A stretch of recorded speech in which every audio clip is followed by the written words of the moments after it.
Simple and to the point is always the best way to get your point across. Guy Kiyosaki. Today I'm going to share with you how to work smart, not hard, to manifest your desires. Stick around.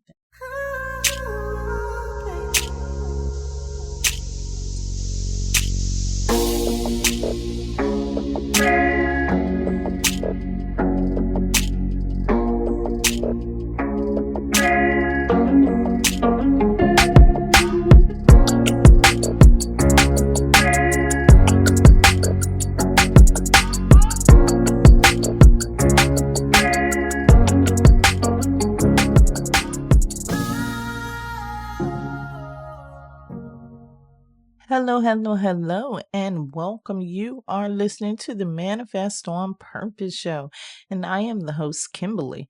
This show is all about growth, and I do it with the intention of helping you become the person you desire to be.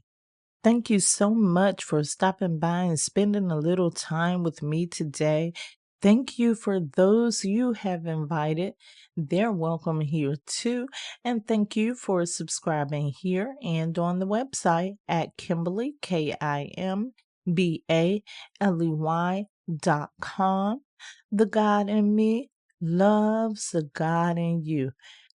Have you ever heard anybody say that manifestation is hard?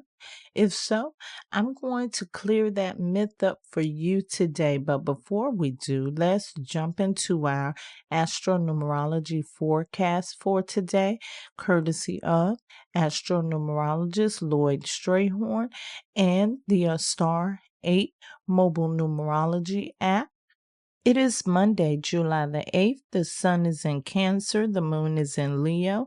It's the 6th universal month, the 8th universal week, and a 5 universal day. It would be in one's best interest to take a business-minded approach today, where and whenever opportunities present themselves. But you have to be alert, on point, and ready to jump in when they appear.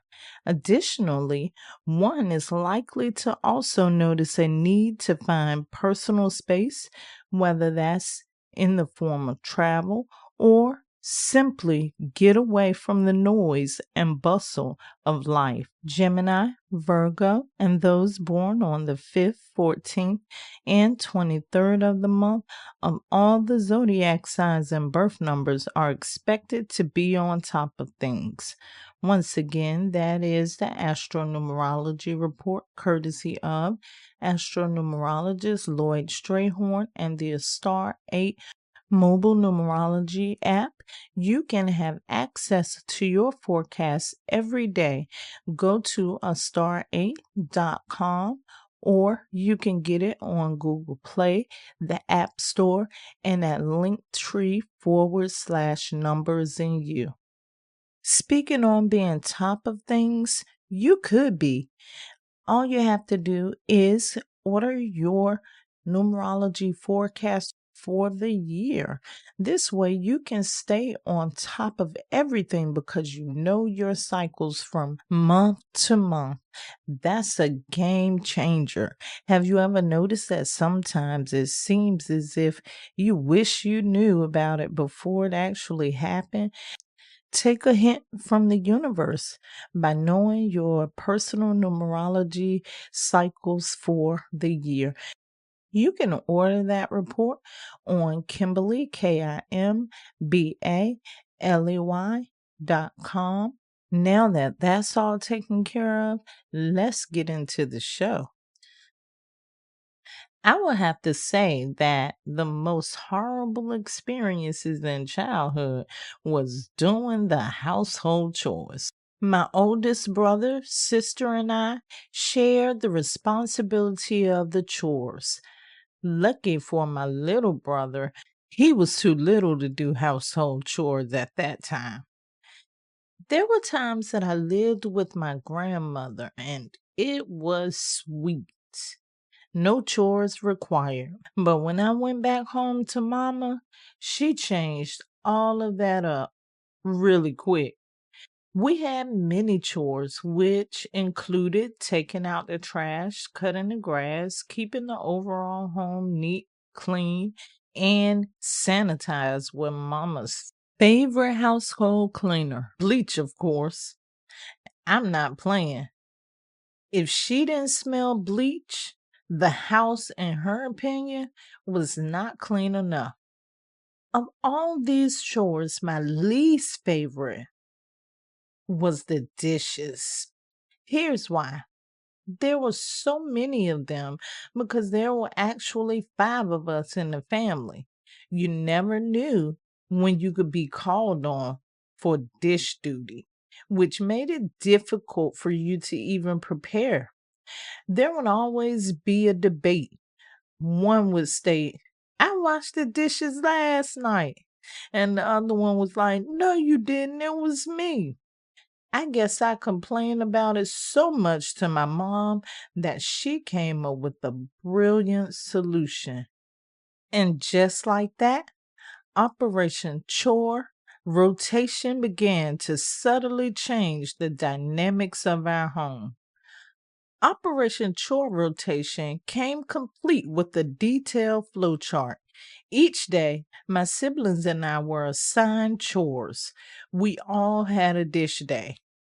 I don't know how I can remember, but one of my dish days was actually on Wednesday. Another component of Operation Chore Rotation is the fact that our mom gave us awesome tips to help us get through our chores. One of my favorite tips was to be quick, simple, and to the point. This is what it means. Number one, don't sit around thinking about what you have to do. Just get it done. Number two, keep it simple. I'm very passionate about having a strategy for everything that I do, even as a child. Problem was, most of the strategies that I created was effective, but it took much longer to do than everybody else's did. Next on the list is number 3. She told us to get to the point. Put everyone on notice that you are about to wash the final dishes for the night. This will let them know after this point, if you use any more dishes, you wash them yourself. If I must say so myself, Operation Chore Rotation was successful. We had this system until we left home. A lot of people do the most when it comes to manifesting. They sometimes want to combine techniques to increase the likelihood that they will get what they want. However, it's kind of like doing the dishes we had to wash. More does not always mean better. Sometimes more means confusion, especially in manifestation.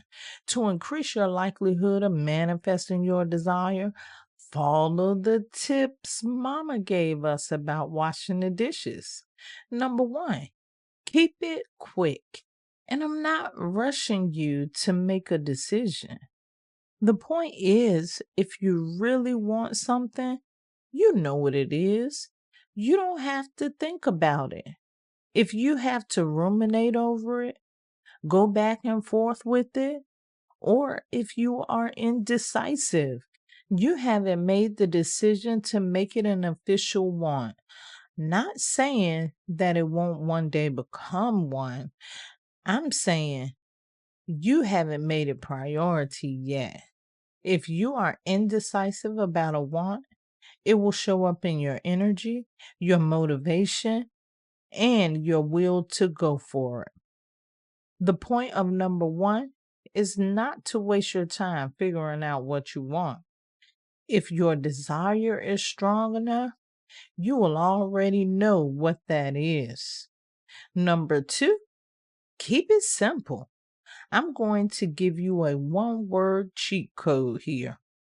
Visualization. Spend 20 minutes visualizing the result you want to achieve. in the morning and when you rest at night. And number 3, keep it straight to the point. Being a storyteller myself, I know how this can be difficult. This is manifestation overload. This is going so deep into the details of things that you really end up confusing yourself. It's basically about what you want and why you want it, and creating that visual image to help you attract that into your life. Now, if it's a new car that you want, you don't have to visualize every car on that lot. When you do that, you send suggestions to the subconscious mind of so many different vehicles. So, in order for you to be successful in getting exactly what you want, make sure that you get straight to the point. Simple and to the point is always the best way to get your point across. Guy Kiyosaki. That reminds me of my mother. She told you what needed to be done, and she didn't want any ifs, ands, or buts about it. It also sounds like the subconscious mind. If you pay attention to how busy Madam Subconscious is, there's so many things that happen beneath the scenes of your mind, and Madam Subconscious is taking care of that for you. But she's straight and to the point. I mean, she doesn't even take a joke. Whatever you say to her, she's going to take it literally. It's best not to overwhelm the subconscious mind any more than it already is. Knowledge is power, but too much of it can cause confusion. No worries, you can clear up any confusion through using those 3 tips Mama gave us about washing the dishes. Number 1 is be quick. Don't waste your time here because you should already know what you want.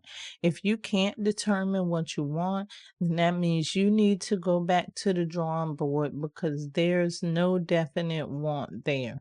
And when there's no definite want, then you'll manifest something, but it won't be that item that you're looking to create in your life. Number 2, keep it simple. Creative visualization is a great tool that you can use for only minutes a day. I suggest 20 minutes in the morning and 20 minutes in the evening before you retire for the next day. And number 3, keep it straight to the point. There's no need to add anything to your visualization that could further complicate your manifestation. For example, if you're looking to purchase a car, instead of seeing every car on that lot, keep your visualization to just one car, that car that you really want. Some would debate that manifestation is hard. My reply: you have to understand the beauty of working smart, not hard. I love you to life. This is how you manifest on purpose.